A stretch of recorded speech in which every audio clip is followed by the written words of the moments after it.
Godspeed.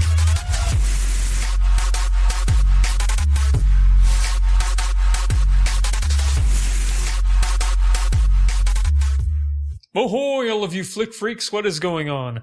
My name is Andrew, and it is Saturday, so we are going to continue on with my list of my top 100 movies of all time. Today we're going to be doing numbers 90 through 81.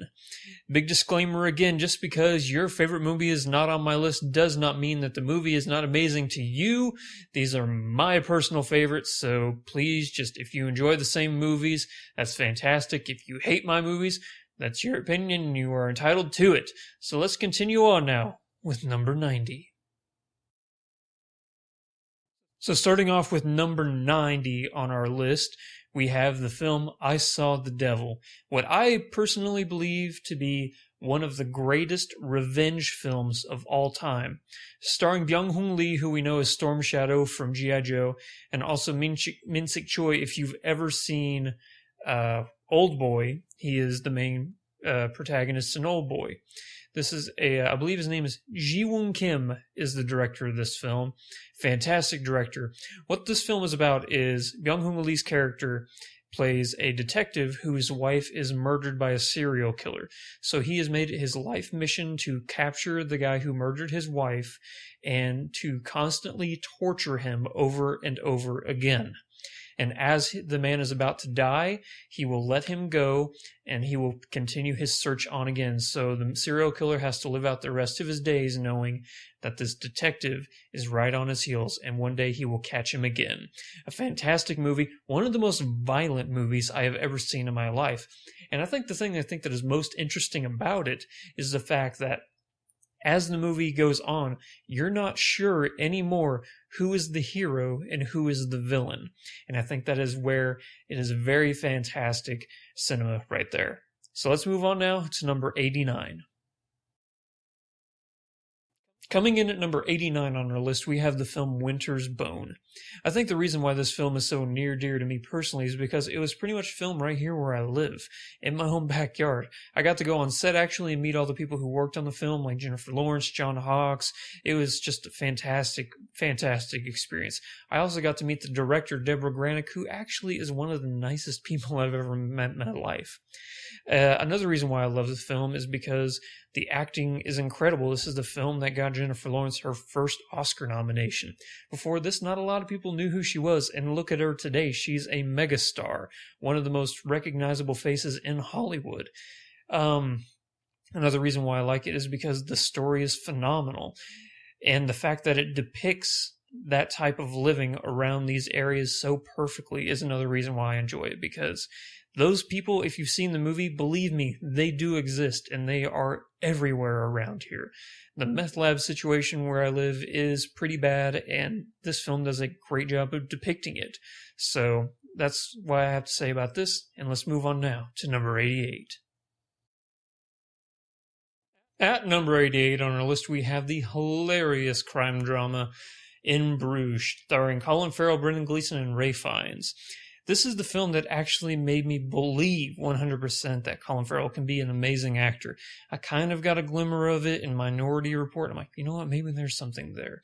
But when I saw this movie, I definitely knew. And I actually think he won a Golden Globe for this movie. And it's directed by Martin McDonagh, who also gave us the movie Seven Psychopaths, which if you've never seen that movie, I highly recommend you do that because it is phenomenal. What this movie is about is two assassins who just commit one of their newest acts have to hide out in the town of Bruges, Belgium. And one of them loves it, and one of them hates it. And it's a hilarious insight into the different ideas of what a beautiful town is. So if you've never seen In Bruges, I highly recommend you do that. It is not for the faint of heart, and if you are easily offended, I do not watch this movie. But if you can watch a movie and just appreciate it for what it is, I guarantee you, you will enjoy it. So now, let's move on to 87. As far back as I can remember, I always wanted to be a gangster.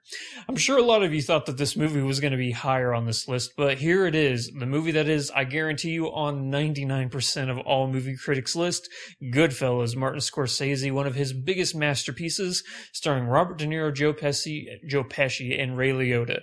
If you have never seen Goodfellas, I really don't know what to tell you other than that you're wasting your time watching this video. Stop what you're doing and go watch it. One of the most critically acclaimed movies in history.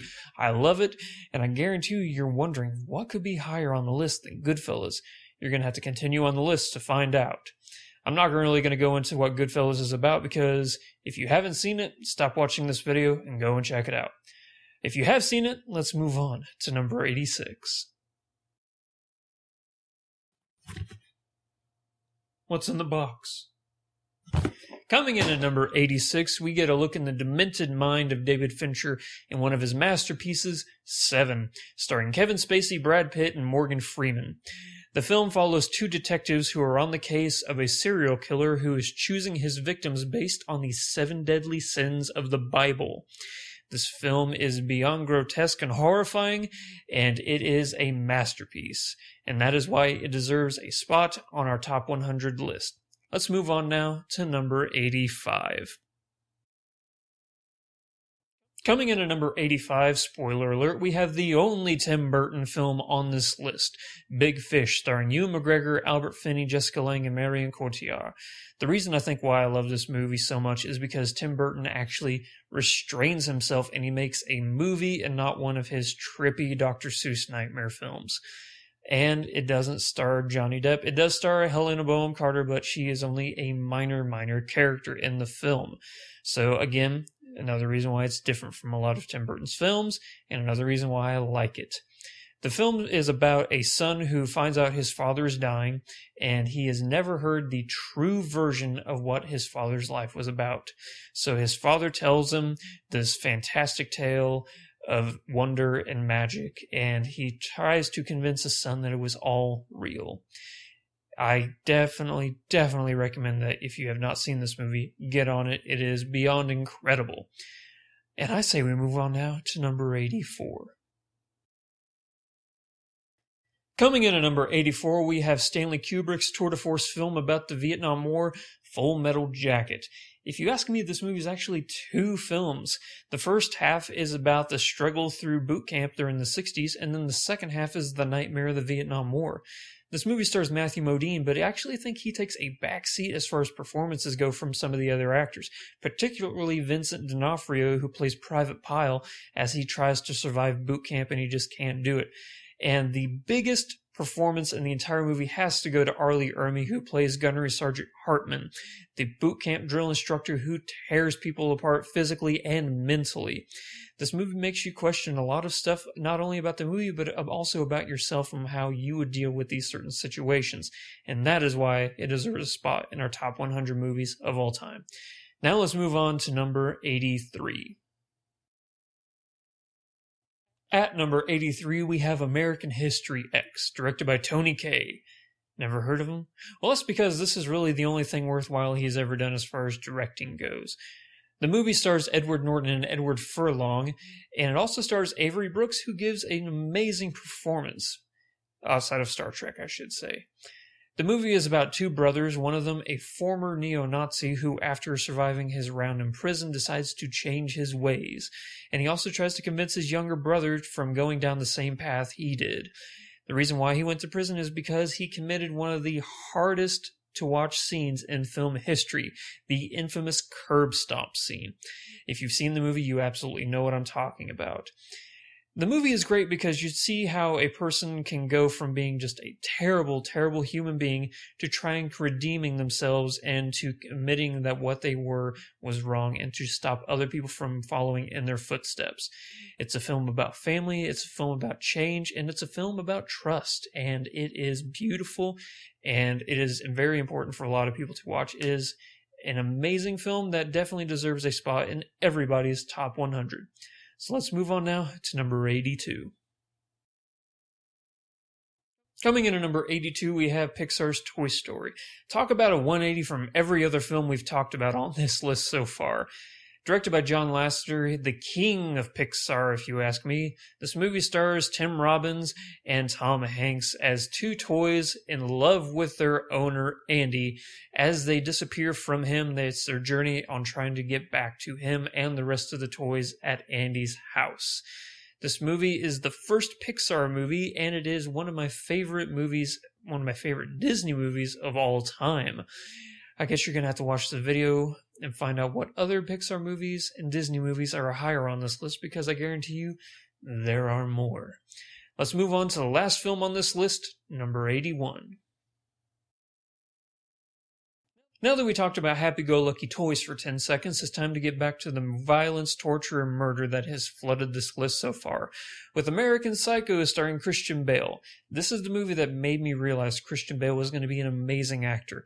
A lot of people will say his greatest performance is either in The Fighter or The Machinist, but for me personally, American Psycho is his best performance.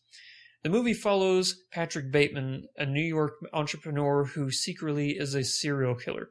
He tries to cover himself up and make people believe that he is normal, but people soon realize he is anything but. It is a very interesting look into the mind of a psychopath, and if you've never seen the movie, get on it. It is incredible. Well, that's going to wrap it up for this week's list, ladies and gentlemen. Thank you so much for watching. We'll see you next week whenever we do numbers 80 through 71. If you wouldn't mind, hit the subscribe button over there. And if you really wouldn't mind, support me on Patreon, because we're all going to make my channels better together. Did you catch that? I said channels in plural. That's right, if you're not subscribed to my Game Geeks channel where I do Let's Plays and walkthrough guides for video games, I highly recommend you do that. Right now we are playing the Rainbow Six Siege beta as well as Bloodborne. Both games are incredible. I wish the beta worked more than it did, but hey, it's just a beta. We'll catch you in the next video, and until then, thank you for watching, and Godspeed. We're kind of funny, and this video is over. Oh, God.